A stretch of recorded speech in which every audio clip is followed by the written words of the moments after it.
সম্মানিত দর্শক ও শ্রোতা, আসসালামু আলাইকুম।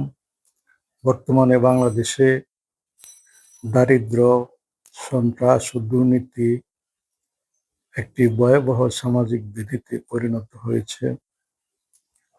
একটি জ্ঞান ভিত্তিক সমাজ প্রতিষ্ঠা করে দেশে আইনের শাসন ও সুশাসন প্রতিষ্ঠা করা ছাড়া এই ব্যাধি দূর করা সম্ভব নয়। ২০০৮ সালে দেশে জরুরি অবস্থা জারি করার পর বাংলাদেশের দুর্নীতি দমন কমিশনে প্রায় ৫৫,০০০ অভিযোগ জমা পড়ে। দেশের নির্যাতিত ও ক্ষতিগ্রস্ত জনগণ পূর্ববর্তী সরকারসমূহের দুর্বলতার কারণে এই সকল অভিযোগ নিয়ে দুর্নীতি দমন কমিশনের শরণাপন্ন হয়েছিলেন।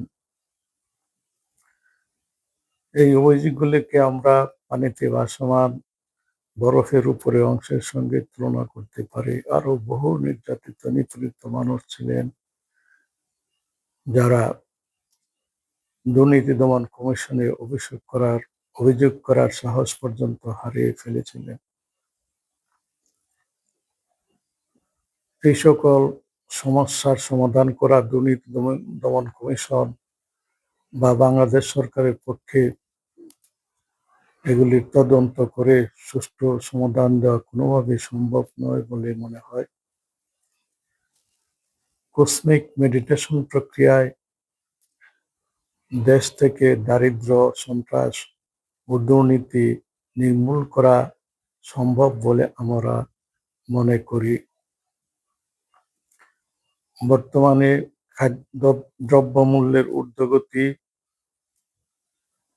ভেজাল ও বিষাক্ত খাদ্য সামগ্রী, কালোবাজারি ইত্যাদির কারণে জনজীবন দুর্বিষহ হয়ে পড়েছে। জনগণের জীবনমান ও স্বাস্থ্য হুমকির সম্মুখীন হয়েছে।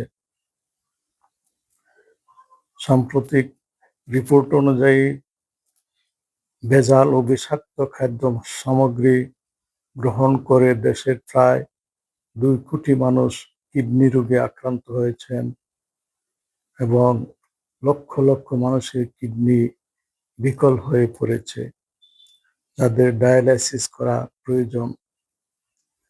কাজেই এই সকল জটিল ব্যাধি যে ব্যয়, চিকিৎসা করতে যে ব্যয়, চিকিৎসা ব্যয়, সেটি দেশের অর্থনীতিতে এক বিরাট চাপ সৃষ্টি করেছে। দেশের মানুষের জীবন মান, স্বাস্থ্য এবং অসুস্থতা এবং দারিদ্র্য ক্রমে বেড়েই চলেছে। নকশে সুলাইমানি ও কসমিক থেরাপি প্রয়োগ করে এই সকল ব্যাধি ও সমস্যার সমাধান দেওয়া যেতে পারে। অতি প্রাচীনকাল থেকে নবী, রাসূল, অবতারগণ মহাকাশে স্বর্গ নরকের ভবিষ্যদ্বাণী করেন।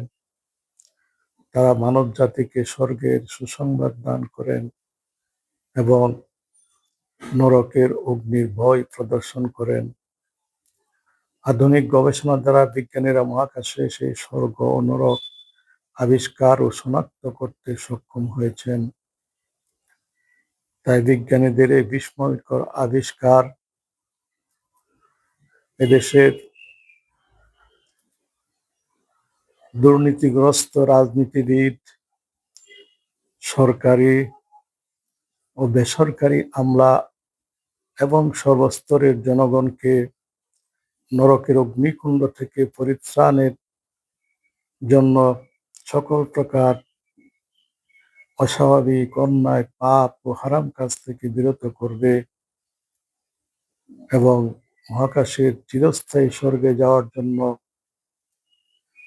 একটি সুন্দর সুশৃঙ্খল ও হালাল পদ্ধতিতে জীবনযাপন করতে সচেষ্ট হবে।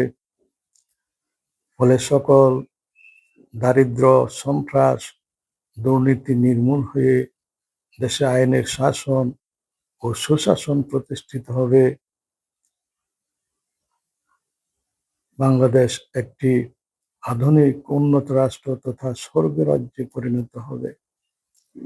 কাজেই একটি জ্ঞানভিত্তিক সমাজ প্রতিষ্ঠা করে এই সকল সমস্যার সমাধান আমরা আশা করতে পারি। এ প্রসঙ্গে আমরা মহানবী হযরত মুহাম্মদ সাল্লাল্লাহু আলাইহি ওয়াসাল্লামের কথা স্মরণ করতে পারি। তিনি তার 23 বছরের নবুয়তি জীবনের প্রচেষ্টায় আরবের একটি দুর্নীতিগ্রস্ত বর্বর অসভ্য সমাজকে একটি শান্তিপ্রিয়, সুশৃঙ্খল ও সভ্য জাতিতে পরিণত করেছিলেন।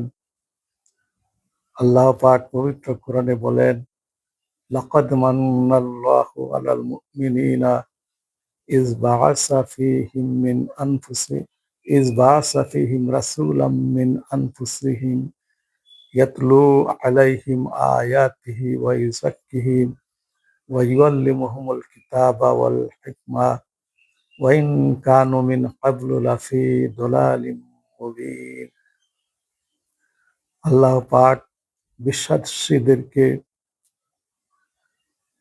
বিশেষভাবে অনুগ্রহীত করেছেন একজন রাসূল প্রেরণ করে,